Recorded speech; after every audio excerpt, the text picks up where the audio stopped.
Welcome to Nightfall Narrative, where we explore the dramatic and life-changing stories that happen when the world goes quiet. Tonight's story is about how a single sentence at a New Year's party can unravel a decade of marriage. The clock wasn't just counting down to a new year, it was counting down to the very last second of my marriage. With only 5 seconds left on the clock, my wife, Jenna, leaned in close with a smile. She told a joke that unearthed a shocking truth and destroyed the life we'd built. It's funny, isn't it? How can you spend over a decade with someone, sleep beside them every single night, build a home, plan a future, and still you don't really know them? You think you do. You think you know their heart, what they'd never do, who they are at their core. I really thought I knew Jenna. I'd loved her since we were college sweethearts, just a couple of kids who couldn't keep our hands off each other and were always finishing each other's sentences. We were married for 10 years. 10 years of inside jokes, arguments over the remote, and holding hands at the grocery store. A decade of life. And it all just vanished in the time it takes to scream, "Happy New Year." To really get how a single sentence could detonate a 10-year marriage, you have to get Jenna. And to get Jenna, you have to understand her sense of humor, or, as I see it now, her weapon of choice. Jenna was always the life of the party. That was her whole brand. She was loud, charismatic, and she loved, more than anything, being the center of attention. Her main tool for getting there was humor. She was a jokester. Honestly, back when we first started dating, it was one of the things that made me fall for her. She had this quick wit and a sharp tongue that could make me laugh until I couldn't breathe. Her humor felt like a superpower, her way of lightening the mood, as she'd always say. But over the years, something changed. Or maybe it was there all along, and I just finally started to see it for what it was. Her jokes started to get a harder edge. They weren't just funny observations anymore, they were targeted. They felt less like trying to make people laugh and more like seeing what she could get away with. She would find someone's insecurity, that one tender, bruised part of their soul, and she would just poke it. Hard. And when they'd flinch, when you'd see their smile tighten and their eyes cloud over, Jenna would just let out this bright, tinkling laugh and say, "Oh, relax. I'm just kidding. Can't you take a joke?" It became a pattern, a family dinner where she'd joke about my cousin's recent weight gain, a friend's housewarming party where she'd joke about how long it took them to save for a down payment. Every single time I'd see that flash of hurt in the other person's eyes. Every time I'd feel this knot of dread tighten in my stomach. And every time I'd pull her aside later and say, "Jenna, that was a bit much, don't you think?" The response was always the same, a roll of the eyes, an exasperated sigh. "God, you're getting so boring. It was just a joke. People are way too sensitive." She'd tell me I was becoming just like my family, too stuffy and serious. And because I loved her, because I wanted to believe that the fun, vibrant girl I fell for was still in there somewhere, I'd let it go. I'd convince myself I was the one being too sensitive. I made excuses for her. "That's just Jenna," I'd say with a weak smile. "That's just Jenna." 4 words, I used to slap a bandage on 1,000 tiny wounds. The biggest point of tension, the one thing I had begged her, again and again, to handle with care, was my brother, Ethan. Ethan and his wife, Sarah, had been through absolute hell. For 5 years, they were on this brutal, soul-crushing infertility journey. It was a silent grief that just hung over our family gatherings. We all saw what it did to them. The hushed calls from doctors, the hope that would build in their eyes only to be snuffed out month after month. The way they'd have to politely excuse themselves when a friend announced a pregnancy. Their pain was so deep and so private that the only decent thing to do was give it space and respect. Jenna, though, she saw it as material. She'd make these little jokes. "Still no bun in the oven, huh?" she'd ask Sarah at a barbecue, winking like she was being friendly when it felt more like a jab. "Maybe you guys just aren't holding it right," she once yelled over to Ethan. Each comment was like a tiny act of violence, a casual flick of a knife against a wound that just wouldn't heal. I confronted her after every single one. The fights were always the same. I'd tell her she was being cruel, that she was hurting two of the people I loved most in the world. She'd fire back that I had no sense of humor and was siding with my family over her. "They're just so dramatic about everything," she'd complain. "It's not a state secret, it's just biology, if they can. Laugh about it, that's their problem." My own parents had talked to her. My mom, in her gentle way, once took Jenna aside to explain the depth of Ethan and Sarah's pain. Jenna smiled, nodded, and later described the whole conversation to me as unbelievably melodramatic. She didn't get it. Or, more accurately, she refused to. Her need to be the funniest person in the room always won out over any sense of empathy. Then a miracle happened. After years of heartbreak, Ethan and Sarah adopted a beautiful baby boy, Joey. The moment Ethan called to tell me, I just broke down crying. The relief was overwhelming. It felt like the sun had finally broken through a thick, permanent fog. Joey was perfect. He was the light of our whole family. Seeing Ethan hold his son, with that look of pure, unfiltered love on his face, it was one of the most beautiful things I'd ever seen. It was the end of a long, dark chapter. And for a little while, things were better. With Joey around, that cloud of grief lifted, and Jenna's main source of insensitive jokes was gone. The family started to heal. We celebrated all of Joey's firsts, his first smile, his first steps, his first birthday. For the first time in ages, our family get-togethers felt genuinely happy, free from that tension simmering right under the surface. I started to relax. I let myself believe we'd turned a corner, that Jenna finally understood that some things were off-limits. I was an idiot. Fast forward to the New Year's Eve that changed everything. My parents were hosting their annual party, a big celebratory dinner they always threw. It was a time to reflect on the past year and look forward to the next. The house smelled like my mom's roast beef, my dad had his old jazz records playing, and the whole place was filled with laughter. The mood was perfect. Festive. Hopeful. Ethan and Sarah were there with Joey, who was now this bubbly toddler, charming everyone with his giggles. Jenna was in her element, gliding through the room with a glass of champagne, her laugh louder than anyone else's. I watched her, and for a second I saw the girl I first fell in love with.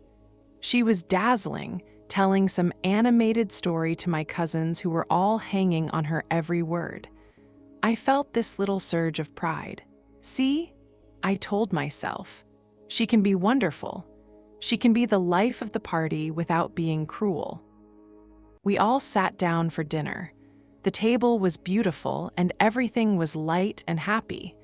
We talked about holiday plans, movies, and Joey's new hobby of throwing food on the floor.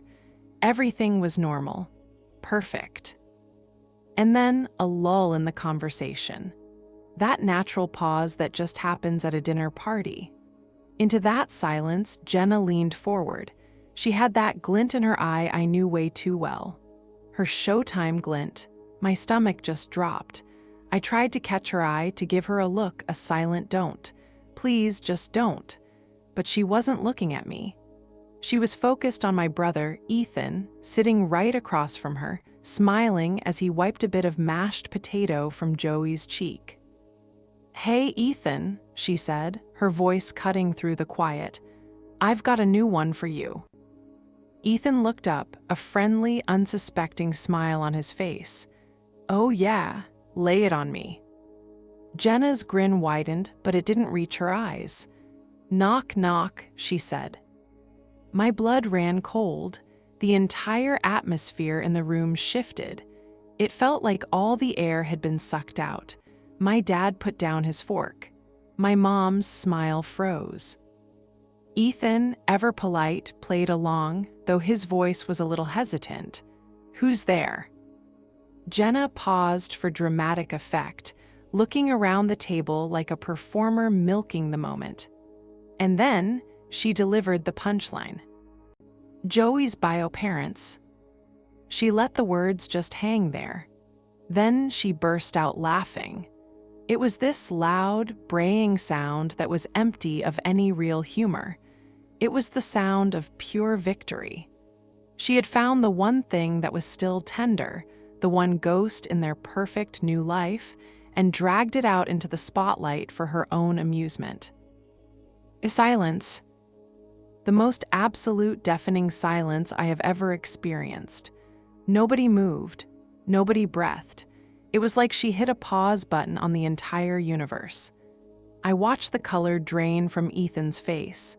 His expression didn't just fall, it shattered.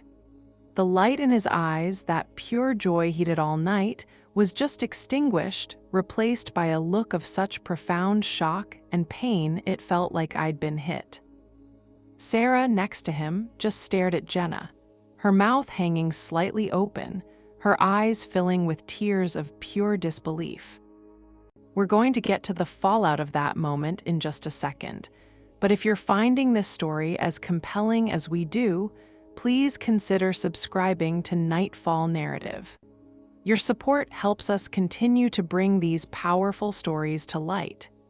Now, let's get back to that disastrous New Year's dinner. The silence stretched on forever. Then, Sarah's voice, shaking with rage, cut through it. Like a shard of glass. "You are an idiot," she hissed across the table at Jenna. "A cruel, heartless idiot."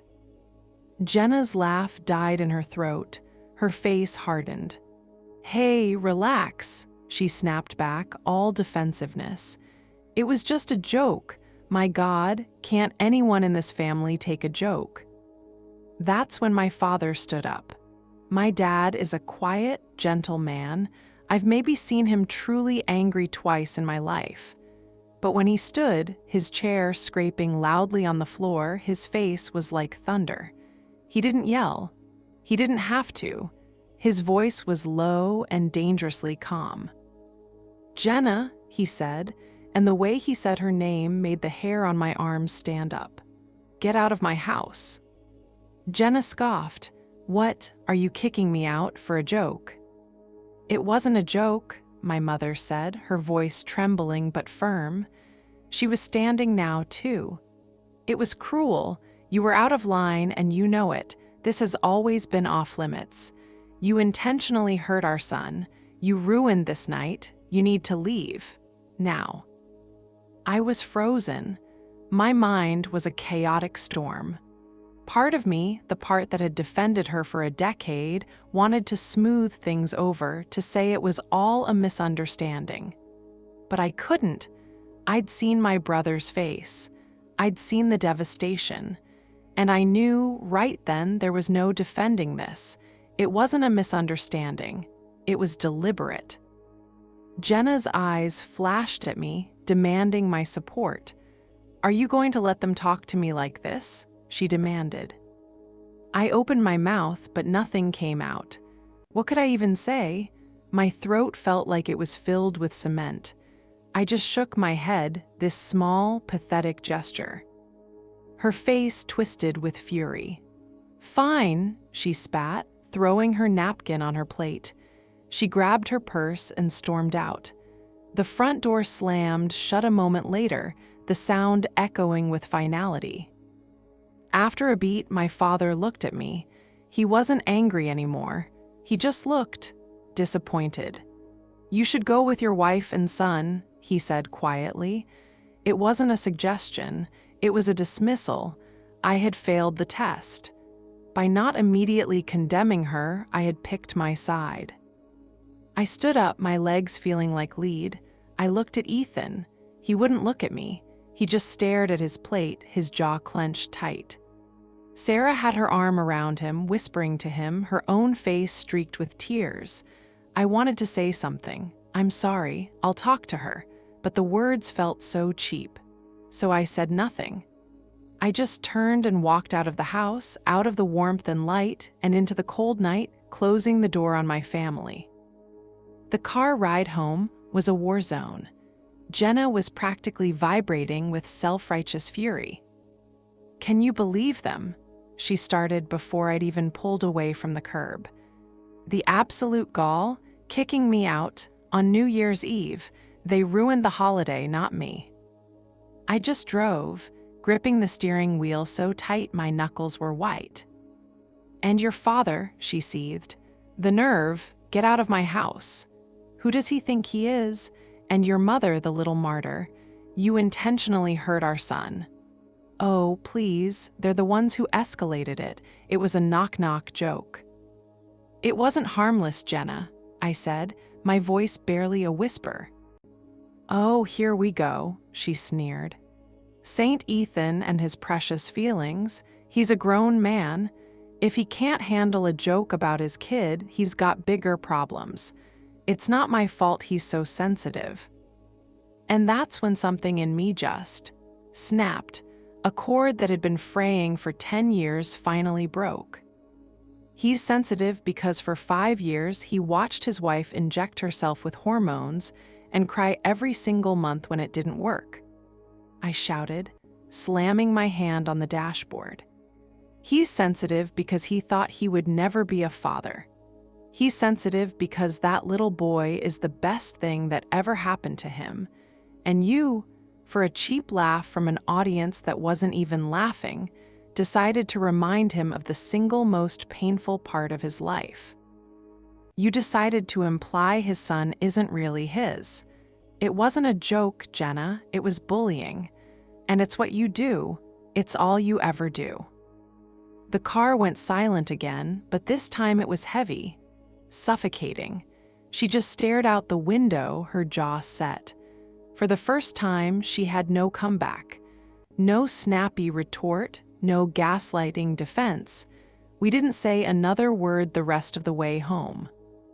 We walked into our house, a place that used to be my sanctuary, and it felt like a stranger's home. Our little Christmas tree was still blinking in the corner, a cheerful, mocking reminder of a life that didn't feel real anymore. The clock on the cable box read 11:58 p.m.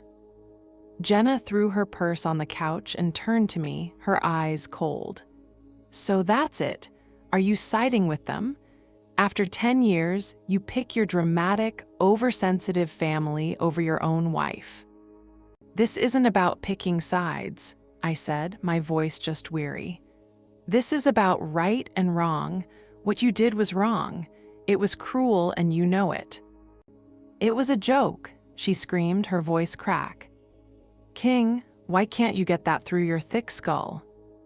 Because it's not funny, I screamed back, a decade of frustration pouring out. None of it is.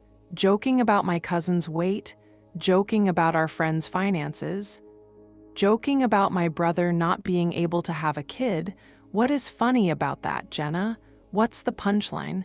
Is it their pain? Is that what you find so hilarious?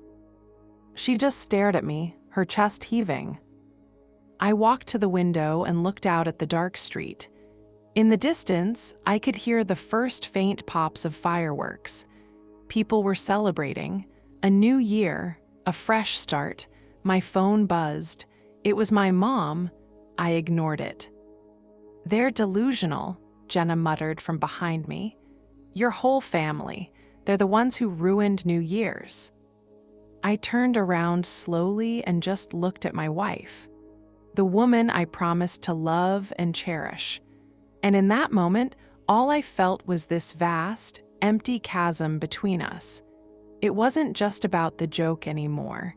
It was about the total lack of remorse, the unwavering belief that she was the victim, the complete inability to see the pain she had caused. You know, I said, my voice eerily calm, for 10 years I've made excuses for you.